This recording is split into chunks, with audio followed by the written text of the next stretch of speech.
Nagsimula ang kwento sa pamamagitan ng pagpapakita ng isang batang lalaki na pinapagalitan ng isang matandang babae na nagngangalang Evelyn Mercer dahil sa nahuling nagnanakaw sa isang tindahan. Sinabi rin ni Evelyn na isusumbong niya siya sa pulisya kapag inulit niya ang kanyang ginawa. Ngunit dahil ayaw niyang makulong, sa wakas ay natakot ang bata at nangakong hindi na magnanakaw muli. Pagkaalis ng batang lalaki, ipinagpatuloy ni Evelyn ang pamimili sa tindahan. Ngunit hindi nagtagal, dalawang magnanakaw ang pumasok sa tindahan at nagbanta sa cashier na ibigay ang lahat ng pera. Kahit na ibinigay niya ang pera, pinatay pa rin ng mga magnanakaw ang cashier at si Evelyn para maalis ang ebidensya. Kinabukasan, lahat ng tao sa bayan na nakakakilala kay Evelyn ay pumunta sa kanyang libing. Kilala nga pala si Evelyn bilang isang mabuti at mabait na mamamayan sa lungsod. Nagkaroon pa siya ng bahay ampunan na nag-aalaga sa mga ulila at mga bata na iniwan ng kanilang mga magulang. Pagkatapos, dalawang pulis na nagngangalang Green at Fowler ang nakita din sa paligid ng sementeryo. Ipinaliwanag ni Green kay Fowler kung gaano kahusay si Evelyn.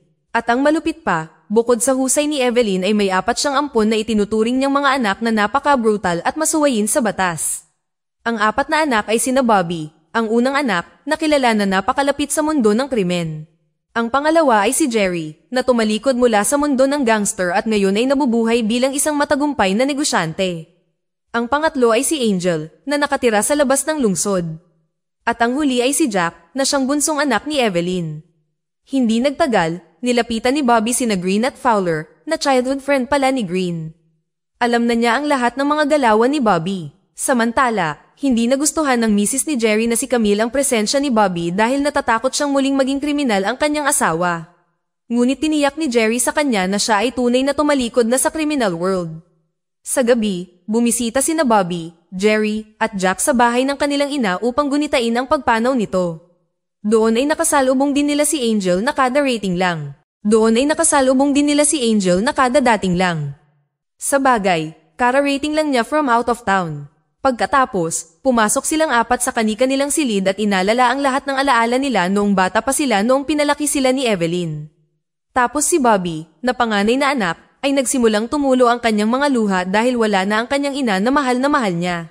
Matapos umiyak, nilapitan ni Bobby si Jack at sinabing namimiss niya ang kanyang ina na si Evelyn.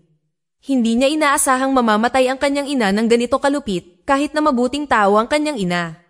Hindi nagtagal, humingi ng pahintulot si Angel na umalis para makalanghap ng sariwang hangin at kumalma. Nang marinig iyon, hindi naniwala si Bobby at ang iba pa niyang kapatid sa mga rason na ibinigay ni Angel. Siguradong sigurado sila na ang layunin ni Angel ay upang hanapin ang dati niyang nobya na dinidate niya noong teenager pa siya. At tulad ng inaasahan, dinala ni Angel ang kanyang dating kasintahan na si Sophie ng gabing iyon. Dinala ni Angel si Sophie at doon na tumira sa kanilang bahay. Sa kabila ng pagtanggi ni Bobby, iginiit pa rin ni Angel na dito titira si Sophie. Kinabukasan, nagkumpulan ng 4 sa sala na parang isang pamilya. Dito, nagbibiruan sila sa isa't isa, nagpapahinga, nanonood ng TV, at naglalaro na parang mga bata. Ngayon, gusto nilang alalahanin ang mga magagandang pagkakataon noong pinalaki sila ni Evelyn. Pagkatapos noon, sabay silang kumain ng manok. Pero napatingin ang 4 sa bakanteng upuan na dating upuan ni Evelyn habang kumakain. Naalala tuloy nila ang ugali ng ina na napakahigpit at disiplinado sa kanyang mga anak. Pagkatapos kumain ay niyaya ni Bobby ang kanyang mga nakababatang kapatid na maglaro ng hockey upang makalimutan nila ang kanilang kalungkutan. Kinabukasan, nakipagkita silang 4 sa abogado ni Evelyn na siyang mag-aabot ng mana at mahahalagang dokumento na iniwan ni Evelyn. Bagamat hindi gaanong kalakihan ng mana, hindi nakaramdam ng sama ng loob ang magkapatid na Mercer. Malaki ang pasasalamat nila sa anumang ibinigay sa kanila ng kanilang ina dahil ang paglilingkod ng kanilang ina sa pagpapalaki sa kanila ay higit na mahalaga kaysa sa isang mana. Nang gabing iyon, pumunta sila sa isang bar para magpahinga at uminom. Pagkatapos, nilapitan sila ng kanilang dating kaibigan na lumalabas na may ilang mga ebidensya upang matuklasan ang utak sa pagpatay kay Evelyn. Agad naman siyang tinanong ni Bobby na ipaliwanag ang kanyang nalalaman. Gayunpaman, si Jerry, na tumalikod mula sa mundo ng krimen, ay nagpas siyang umalis at ipinaubaya ang paghihiganti sa kanyang mga kapatid. Matapos makakuha ng ilang mga pahiwatig, pumunta sina Bobby, Angel, at Jack sa isang disguised nightclub na inaakalang pinagtataguan ng saksi sa pagpatay kay Evelyn. Walang pag-iisip, agad na pumasok ang tatlo at nagpanggap na mga pulis. Pagkatapos ay kinausap nila ang miyembro ng gang na dumanoy nakakita sa pagpatay kay Evelyn habang naglalaro ng basketball. Gayunman, sinabi ng gangster na hindi niya ito direktang nakita dahil nakapatay ang mga ilaw sa field bago nangyari ang insidente ng pamamaril. Upang patunayan ang katotohanan na sinabi ng gangster, dinala ni Bobby ang gangster sa basketball court na hindi kalayuan sa kinaroroonan ng pagpatay kay Evelyn. Pero totoo pala ang sinabi ng gangster, patay Cindy ang mga ilaw ng basketball court bago ang pagpatay kay Evelyn. Dahil wala silang makitang matibay na ebidensya, nagpa siya ang magkakapatid na Mercer na umuwi muna. Dito, kumbinsido si Bobby na ang pagpatay sa kanyang ina ay isang sabuatan, hindi lamang isang ordinaryong pagnanakaw. Kinabukasan, pumunta ang magkapatid na Mercer sa tindahan kung saan nangyari ang pamamaril para tingnan ang kuha ng CCTV, at syempre, hindi nila matiis na panoorin ang nakalulungkot na pagkamatay ng kanilang ina. Pagkatapos, ipinaliwanag ng may-ari ng tindahan na pagkatapos ng pamamaril, dumating ang mga pulis at tinanong ang isang itim na lalaki, at sinabi niyang marami siyang alam tungkol sa pamamaril. Ang itim na lalaki ay isang basketball player na bumili ng inumin sa kanyang tindahan bago ang insidente. Hindi nag-iisip, dumiretso ang magkakapatid na Mercer sa pinakamalapit na basketball court at nagkataong may laban. Nang makita iyon, pinuto ni Bobby ang laban sa pamamagitan ng pagtutok ng kanyang baril sa gitna ng field. At kasabay nito, nakita ang isang binata na nagmamadaling umalis. Matapos mahuli ang binata, sinabihan ni Jack si Bobby na nasa basketball court pa na umalis kaagad sila. Pagkatapos, kinausap nila ang binata. Napag-alaman na walang impormasyon ng binatang ito tungkol sa pagpatay kay Evelyn, ngunit sinabi niya kay Bobby na ang kanyang kapatid ay saksi sa kaso ng pagpatay. Matapos makuha ang address, pinuntahan ng magkakapatid na Mercer ang kapatid ng binata na nagngangalang Damien. Sa kasamaang palad, agad na tumakbo palayo ang lalaki matapos makitang parating na si Bobby. Matapos ang nakakapagod na paghabol, sa wakas ay nagawang patumbahin ni Bobby si Damien mula sa itaas na palapag ng gusali. Nilapitan siya ni Bobby, saka nagbanta na hahayaan siyang mag-freeze hanggang mamatay sa snow kung hindi sasabihin ni Damien sa kanya kung sino ang pumatay sa kanyang ina. Bagamat nasugatan, tumanggi pa rin si Damien na ibunyag ang pangalan ng bumaril kay Evelyn. Dahil dito, lumayo sa kanya ang magkakapatid na Mercer sa nagyayelong nyebe.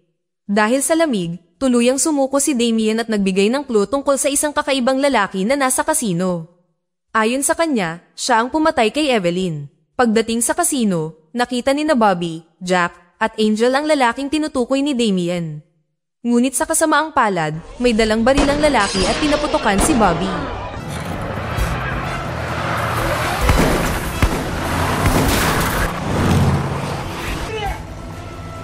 Sa kalagitnaan ng habulan, sinabihan ni Bobby si Angel na barilin ang lalaki, at kahit nasira ang kanilang sasakyan, nagpatuloy ang habulan hanggang sa tuluyang gumulong ang sasakyan ng lalaki. Agad namang nilapitan ni Bobby ang lalaki at agad itong binugbog. Sa isang paghihiganti upang ipaghiganti ang pagkamatay ng kanyang ina, binaril ni Bobby ang lalaki. Kinabukasan, inimbestigahan ni na Fowler at Green ang pagkamatay ng lalaki na ang katawan ay nakahandusay pa rin sa nagyayelong kalsada. Nang hindi nag-iisip, agad silang naghinala na ang pagpatay na ito ay ginawa ni Bobby at ng kanyang mga kapatid. Pumunta rin sila sa bahay ni Bobby para tanungin siya. Doon, naghinala si Green nang makita niya ang sugat sa kamay ni Bobby at nakita pa ng pulis ang buhok ni Bobby sa pinangyarihan. Pagkatapos ay nagtanong sila tungkol sa kung nasaan ang kotse ni Bobby, ngunit itinanggi ni na Bobby at Angel ang kanilang mga akusasyon at inisip na sina Green at Fowler ay pinagbibintangan sila. Nagagalit ang magkakapatid na Mercer, kaya hiniling ni Green sa kanila na makipagtulungan upang maiwasan ang pagdanak ng dugo. Pagkatapos, ipinakita sa atin ng isang mobster na nagngangalang Victor Sweet na lumalabas na siyang utak sa pagpatay kay Evelyn. Nakikitang pinapagalitan ni Victor ang kanyang mga tauhan dahil sa pagkuha ng hitman mula sa parehong lungsod ni Evelyn at ngayon ay kailangan niyang harapin ang mga banta mula ng magkakapatid na Mercer. Nagalit si Victor kaya pinarusahan niya ang kanyang mga tauhan sa hindi makataong paraan. Samantala, sa bahay ni na Evelyn, nagpa siya sina Jack at Bobby na ipagpatuloy ang kanilang paghahanap kahit na binabantayan pa rin sila ng mga pulis. Samantala, kailangang lutasin ni Angel ang problema sa kanyang kalaguyo na biglang humagulgol. Habang kasama ni Angel ang kanyang girlfriend, bigla may dumating na bisita mula sa insurance company na humahawak ng insurance ni Evelyn. Pagkatapos ay ipinaalam ng lalaki na ang insurance company ay naghihinala kay Jerry dahil, ayon sa mga record ng bank account niya, siya ay nalugi, ngunit kakaiba, nagawa niyang bayaran ng pulisya ng napakalaking halaga. Matapos marinig ang impormasyong ito, pinaghinalaan ni Angel si Jerry kung saan nanggaling ang kanyang pera at nagkaroon siya ng masamang opinyon kay Jerry. Samantala, sa ibang lugar, nakahanap sina Bobby at Jack ng iba't ibang uri ng baril sa bahay ng killer ni Evelyn. Kasabay nito, nakipagkita si Angel sa dating empleyado ni Jerry para humingi ng paliwanag. Pagkatapos ay ipinaliwanag ng empleyado kay Angel na minsang nakipag-usap si Jerry sa isang grupo ng mga gangster na pinilit na tuluyang isara ang kanyang negosyo. Pagkarinig nito, mukhang dismayado si Angel dahil pakiramdam niya ay pinagsinungalingan sila ng kanilang kapatid dahil ang akala nila hanggang ngayon ay matagumpay pa rin siyang negosyante. Pagkatapos, sinabi sa kanya ng dating empleyado ang tungkol sa isang opisyal na nakakaalam ng mga problema ni Jerry. Samantala, sa bahay, habang sinusuri ang kamera ng killer, nakita ng magkapatid na Mercer ang larawan ng isang abogado na maaaring may alam tungkol sa utak sa pagpatay sa kanilang ina. Habang sinusuri nila ang bahay ng abogado, dumating si Sophie at nagdulot ng kaguluhan at nakita ito ng abogado, nakakauwi lang. Agad namang inaresto ng magkakapatid na Mercer ang abogado at tinanong tungkol sa pagkamatay ni Evelyn at wala pala talagang alam ang abogado dahil boyfriend lang ito ni Evelyn. Kinabukasan, ipinaliwanag ni Angel kay Bobby ang problema ni Jerry. Sa wakas ay balak ni Bobby na makipagkita sa mga opisyal na nakakaalam ng problema. Samantala, sa ibang lugar, nakikitang nakikipagpulong si Green sa abogado ni Evelyn para imbestigahan ang kaso ng pagkamatay nito ng mas detalyado. Dito, sa wakas ay nalaman niya na bago pinatay, naghinala si Evelyn na biglang nalugi ang negosyo ni Jerry. Sabay na hinarap ni Bobby at Jack ang opisyal. Agad nilang tinanong ang pagkakasangkot ni Jerry sa ilegal na negosyo, ngunit tumanggi si Douglas na sumagot. Dahil dito, nagbanta si Bobby na susunugin ang kanyang sasakyan na ikinatakot ng opisyal. Sa huli, sinabi niya na nakipag-usap si Jerry sa isang gangster na nagngangalang Victor. Samantala, sinusuri naman ni Green ang CCTV footage sa himpilan ng pulisya. Sa footage, nakita niya si Fowler na nakikipagkita at nakikipag-usap kay Evelyn, bagamat sinabi niyang hindi niya kilala si Evelyn. Nang makita iyon, nagsimulang maghinala si Green sa kanyang kasamahan. Sa kabilang banda, ipinaliwanag ni Angel kina Jack at Bobby na maraming tao ang kinauutangan ni Jerry, kasama na si Victor. Hindi nagtagal, nakita si Jerry na nagbibigay ng isang envelope na naglalaman ng pera sa mga tauhan ni Victor. Pagkaalis ni Jerry ay agad na kinausap ni Bobby ang lalaki at binawi ang envelope na ibinigay ni Jerry. Dahil sa pangyayaring ito, nagsumbong ang tao kay Victor tungkol sa banta ng magkakapatid na Mercer, na gagawin ng lahat para tugisin ang utak sa pagpatay sa kanilang ina. Nalaman din ni Victor na nalaman ng magkapatid na Mercer ang kanyang pangalan dahil kay Douglas. Kaya naman, sinabihan ni Victor ang mga batang naglalaro na umakyat, saka humingi ng baril habang naglalakad patungo sa isang takot na si Douglas. Samantala, inimbitahan ni Bobby, Jack, at Angel si Jerry na magkita para pag-usapan ang mga pangyayari sa pagpatay sa kanilang ina. Dito, galit na galit si Bobby at nagtanong kung bakit nakipagsabuatan si Jerry para patayin ang kanyang ina. Pero itinanggi ni Jerry ang akusasyon dahil all this time, tinutulungan niya ang pamilya Mercer. Hindi lang iyon, tinakpan din niya ang buhay ni Evelyn sa kabila ng pagkabangkarote. Tungkol sa insurance, inilabas niya ang lahat ng pera para ibigay sa iba pang mga bata sa ampunan, bilang pagsunod ni Jerry sa hiling ng kanyang ina. Habang nagtatalo, nakita ni Jack ang isang lalaking nakamaskara na gumagawa ng gulo sa harap ng kanilang bahay. Nang bubugbugin siya ni Jack, biglang binaril ng lalaki si Jack at naganap ang isang shootout.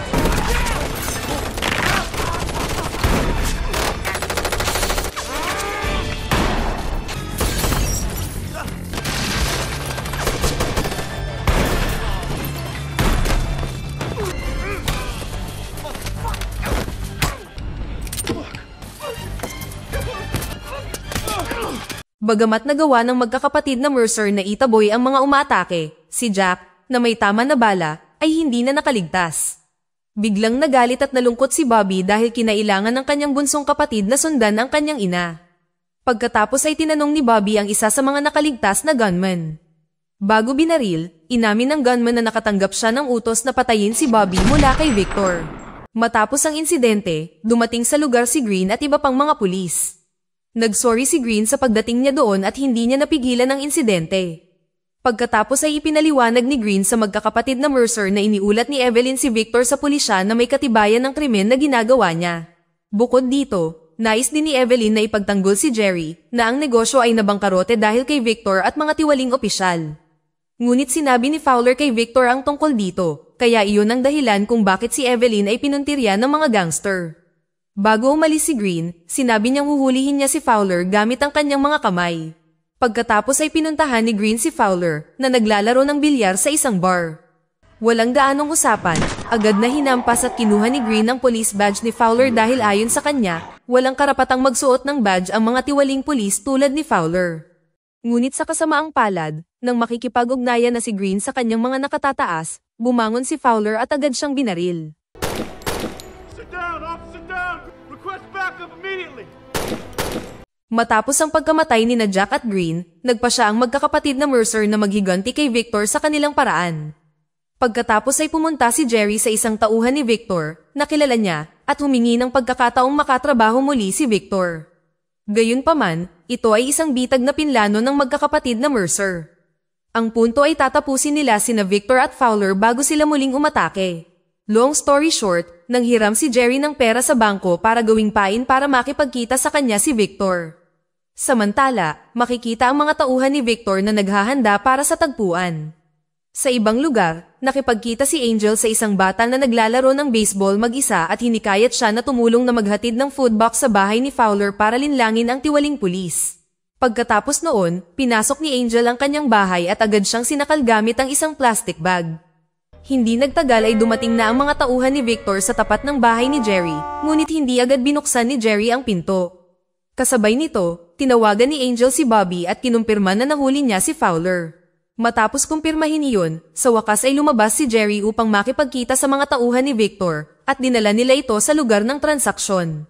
Samantala, itinutok ni Angel ang baril sa ulo ni Fowler. Samantala, nasa police station ang girlfriend ni Angel at nagsumbong sa pulisya sa kasong pagpatay sa isang pulis. Dahil dito, agad na pinuntahan ng mga pulis ang bahay ni Fowler. Matapos marinig ang sirena ng sasakyan ng pulis, naramdaman ni Fowler na nasa kanya ang alas. Ngunit ipinaliwanag ni Angel na si Fowler ang na-corner dahil pinatay niya si Green. Palihim pala na may dalang listening device si Angel sa ilalim ng kanyang jacket para ibigay sa mga pulis. Naitala ng listening device ang pag-amin ni Fowler sa pagpatay kay Green, ngunit sa kasamaang palad, nagawang baliktarin ni Fowler ang sitwasyon. Pagkatapos ay kinalagkad niya si Angel palabas ng bahay habang nakatutok ang baril sa mga pulis na nandoon. Noong una, nataranta ang mga pulis dahil akala nila ang masamang tao ay si Angel. Hiniling ng pulisya kay Fowler na sumuko, ngunit sa gulat, binaril ni Fowler ang mga pulis sa halip. Dahil doon, hindi nagdalawang isip ang mga pulis na agad na barilin at patayin si Fowler. Sa kabilang banda, dumating si Jerry sa isang lugar na puno ng nyebe upang salubungin si Victor. Doon, mukhang natakot si Jerry dahil nakita niyang naghuhukay ng butas ang mga tauhan ni Victor. Siyempre, pinaghihinalaan niya na ang butas ay inihanda upang ilibing siya ng buhay. Sigurado nga, may balak nga si Victor na patayin siya, ngunit nang papatayin na niya si Jerry, biglang nagrebelde ang kanyang mga tauhan na sawa na sa pamamalakad ni Victor. Sa hindi inaasahang pagkakataon, ginamit pala ang perang hiniram ni Jerry sa bangko para suhulan ang lahat ng tauhan ni Victor na sawa na sa hindi makataong pakikitungo ni Victor. Sa huli, pinalibutan si Victor ng kanyang mga tauhan. Hinamon sila ni Victor, na ngayon ay na-corner ng kanyang mga tauhan. Ngunit mula sa malayo, nagpakitang gilas si Bobby at tinanggap ang hamon. Walang alinlangan, naglaban silang dalawa. Sa maikling panahon, natalo ni Bobby si Victor na hindi kasing lakas ng inaakala natin. Pagkatapos nito, sinabihan ni Bobby ang mga gangster na ilagay si Victor sa ginawang butas ng yelo. Kinabukasan, inaresto ang magkakapatid na Mercer sa kasong pagpatay. Nang tanungin, ayaw nilang ibuka ang kanilang mga bibig kahit na malupit ang pakikitungo sa kanila ng mga pulis. Sa huli, pinalaya ang tatlo dahil walang matibay na ebidensya para ikulong sila. Sa pagtatapos ng pelikula, inayos ng magkakapatid na Mercer ang bahay ni Evelyn. Pagkatapos ng pangyayaring iyon, balak ni Bobby na manatili sa bahay at alagaan ang mga ulila upang ipagpatuloy ang legacy ng kanilang ina. Dito na nagtatapos ang kwento. Sana ay nagustuhan nyo. Mag-subscribe na kung hindi ka pa nakasubscribe. Pindutin na rin ang notification bell at like button upang matulungan ang channel, and leave a comment down below. And as always, thank you for watching.